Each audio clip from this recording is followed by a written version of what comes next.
सभी छोटे बड़े श्रोताओं को सुनीता भटनागर का प्यार भरा नमस्कार। ऑडियो स्टोरीज के हमारे चैनल कहानी जगत में आप सभी का स्वागत है।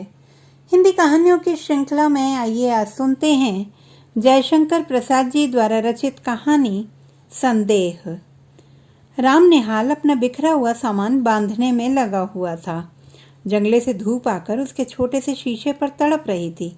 अपना उज्जवल आलोक खंड वह छोटा सा दर्पण बुद्ध की सुंदर प्रतिमा को अर्पण कर रहा था, किंतु प्रतिमा ध्यान मग्न थी। उसकी आंखें धूप से चौंधियाती न थीं। प्रतिमा का शांत गंभीर मुख और भी प्रसन्न हो रहा था, किंतु राम निहाल उधर देखता न था। उसके हाथों में था एक कागजों का बंडल, जिसे संदूक में रखने के पहले वह खोलना चाहता था। पढ़ने की इच्छा थी, फिर भी न जाने क्यों हिचक रहा था और अपने को मना कर रहा था, जैसे किसी भयानक वस्तु से बचने के लिए कोई बालक को रोकता हो। बंडल तो रख दिया, पर दूसरा बड़ा सा लिफाफा खोल ही डाला। एक चित्र उसके हाथों में था और आंखों में थे आंसू। कमरे में अब दो प्रतिमा थीं। बुद्ध देव अपनी विराग महिमा में निमग्न, राम निहाल राग शैल सा अचल, जिसमें से हृदय का द्रव आंसुओं के निर्झरणी बनकर बह रहा था। किशोरी ने आकर हल्ला मचा दिया। भाभी, अरे भाभी, देखा नहीं तूने ना? निहाल बाबू रो रहे हैं। अरे तू चल भी। श्यामा वहां आकर खड़ी हो गई।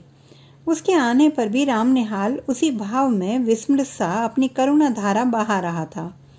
श्यामा ने कहा, निहाल बाबू। निहाल ने आंखें खोलकर कहा, क्या है? अरे मुझे क्षमा कीजिए। फिर आंसू पहुंचने लगा। बात क्या है, कुछ सुनो भी। तुम क्यों जाने के समय ऐसे दुखी हो रहे हो? क्या हम लोगों से कुछ अपराध हुआ? तुमसे अपराध होगा? यह क्या कह रही हो? मैं रोता हूँ, इसमें मेरी ही भूल है। प्रायश्चित करने का यह ढंग ठीक नहीं।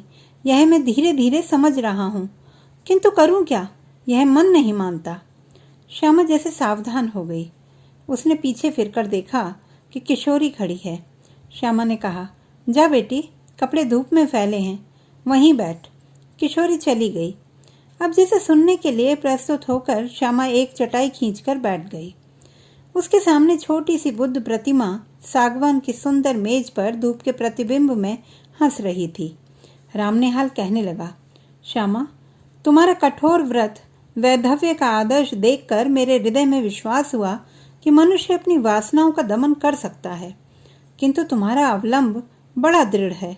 तुम्हारे सामने बालकों का झुंड हंसता खेलता लड़ता झगड़ता है, और तुमने जैसे बहुत सी देव प्रतिमाएं श्रृंगार से सजाकर हृदय की कोठरी को मंदिर बना दिया है, किंतु मुझको वह कहाँ मिलता।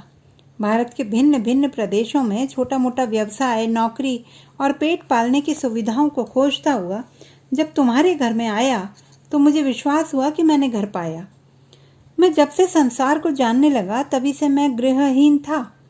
मेरा संदूक और ये थोड़े से सामान जो मेरे उत्तराधिकार का अंश था, अपनी पीठ पर लादे हुए घूमता रहा, ठीक उसी तरह जैसे कंजर अपनी गृहस्थी टट्टू पर लादे हुए घूमता है। मैं चतुर था, इतना चतुर जितना मनुष्य को न होना चाहिए, क्योंकि मुझे विश्वास हो गया है कि मनुष्य अधिक चतुर बनकर अपने को अभागा बना लेता है और भगवान की दया से वंचित हो जाता है। मेरी महत्वाकांक्षा, मेरे उन्नतिशील विचार मुझे बराबर दौड़ाते रहे। मैं अपनी कुशलता से अपने भाग्य को धोखा देता रहा। यह भी मेरा पेट भर देता था। कभी कभी मुझे ऐसा मालूम होता कि यह दांव बैठा कि मैं अपने आप पर विजयी हुआ और मैं सुखी होकर, संतुष्ट होकर चैन से संसार के एक कोने में बैठ जाऊंगा, किंतु वह मृग मरीचिका ही थी। मैं जिनके यहाँ नौकरी अब तक करता रहा, वे लोग बड़े ही सुशिक्षित और सज्जन हैं, मुझे मानते भी बहुत हैं। तुम्हारे यहाँ घर का सा सुख है, किंतु यह सब मुझे छोड़ना पड़ेगा ही। इतनी बात कहकर राम निहाल चुप हो गया। तो तुम काम की एक बात ना कहोगे, व्यर्थ ही इतनी। श्यामा और कुछ कहना चाहती थी कि उसे रोककर राम निहाल कहने लगा, तुमको मैं अपना शुभ चिंतक, मित्र और रक्षक समझता हूँ। फिर तुमसे न कहूँगा तो यह भार कब तक ढोता रहूँगा। लो सुनो, यह चैत है ना? हाँ ठीक, कार्तिक की पूर्णिमा थी। मैं कामकाज से छुट्टी पाकर संध्या की शोभा देखने के लिए दशाश्वमेध घाट पर जाने के लिए तैयार था कि ब्रज किशोर बाबू ने कहा, तुम तो गंगा किनारे टहलने जाते ही हो, आज मेरे एक संबंधी आ गए हैं, इन्हें भी एक बजरे पर बैठाकर घुमाते जाओ। मुझे आज छुट्टी नहीं है। मैंने स्वीकार कर लिया। ऑफिस में बैठा रहा। थोड़ी देर में भीतर से एक पुरुष के साथ एक सुंदर स्त्री निकली और मैं समझ गया कि मुझे इन्हीं लोगों के साथ जाना होगा। ब्रजकिशोर बाबू ने कहा, मान मंदिर घाट पर बजरा ठीक है, निहाल आपके साथ जा रहे हैं, कोई असुविधा न होगी। इस समय मुझे क्षमा कीजिए, आवश्यक काम है। पुरुष के मुंह पर की रेखाएं कुछ तन गईं। स्त्री ने कहा, अच्छा है, आप अपना काम कीजिए, हम लोग तब तक घूम आते हैं। हम लोग मान मंदिर पहुंचे। बजरे पर चांदनी बिछी थी। पुरुष मोहन बाबू जाकर ऊपर बैठ गए। पैड़ी लगी थी। मनोरमा को चढ़ने में जैसे डर लग रहा था। मैं बजरे के कोने पर खड़ा था।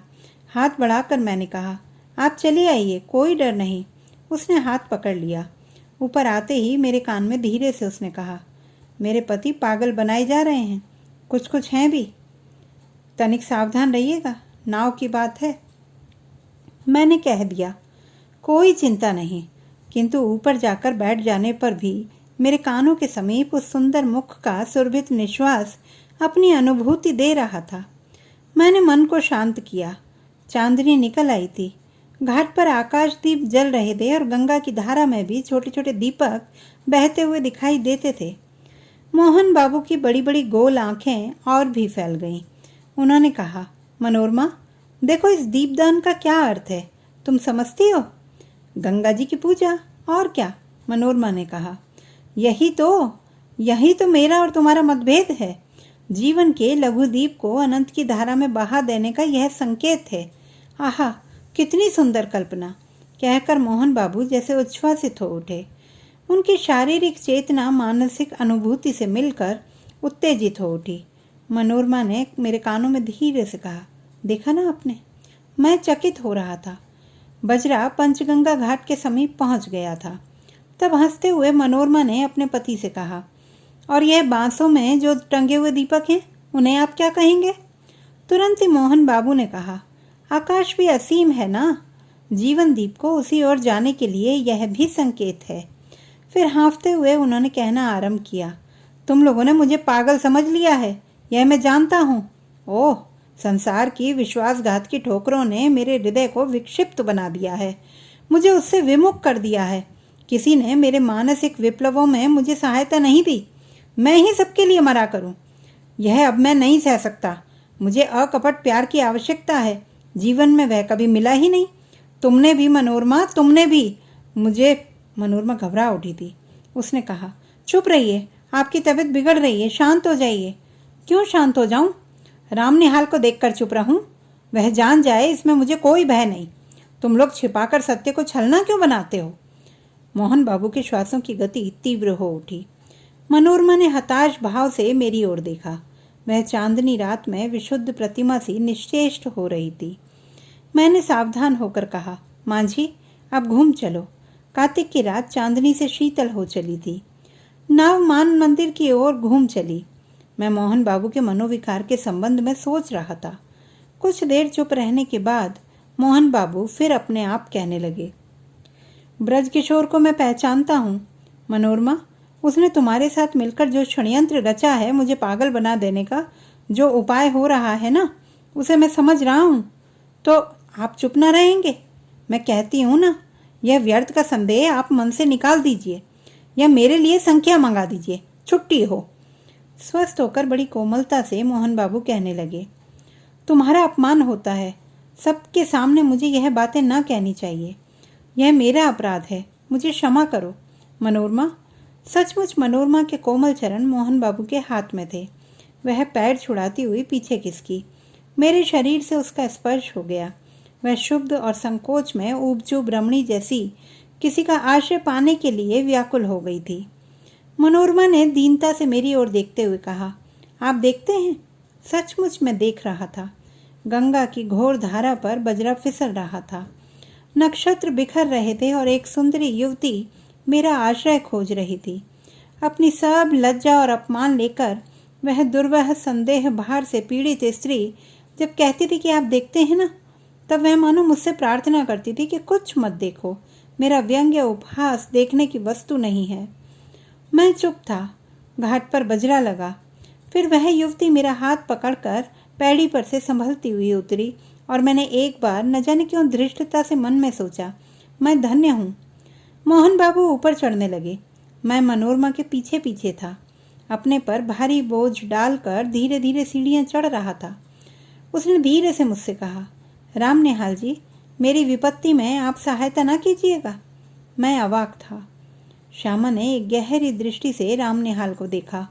वह चुप हो गया। श्यामा ने आज्ञा भरे स्वर में कहा, आगे और भी कुछ है या बस? राम निहाल ने सिर झुकाकर कहा, हाँ, और भी कुछ है। वही कहो ना। कहता हूँ। मुझे धीरे धीरे मालूम हुआ कि ब्रजकिशोर बाबू यह कहना चाहते हैं कि मोहनलाल अदालत से पागल मान लिए जाएं और ब्रजकिशोर उनकी संपत्ति के प्रबंधक बना दिए जाएं, क्योंकि वे ही मोहनलाल के निकट संबंधी थे। भगवान जाने इसमें क्या रहस्य है, किंतु संसार तो दूसरे को मूर्ख बनाने के व्यवसाय पर चल रहा है। मोहन अपने संदेह के कारण पूरा पागल बन गया है। तुम जो यह चिट्ठियों का बंडल देख रही हो, वह मनोरमा का है। राम निहाल फिर रुक गया। श्यामा ने फिर तीखी दृष्टि से उसकी ओर देखा।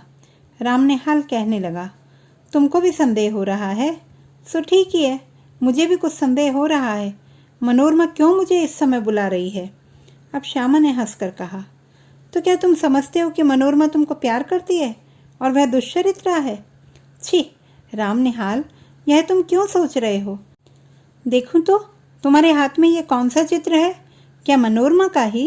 कहते कहते श्यामा ने राम निहाल के हाथ से चित्र ले लिया।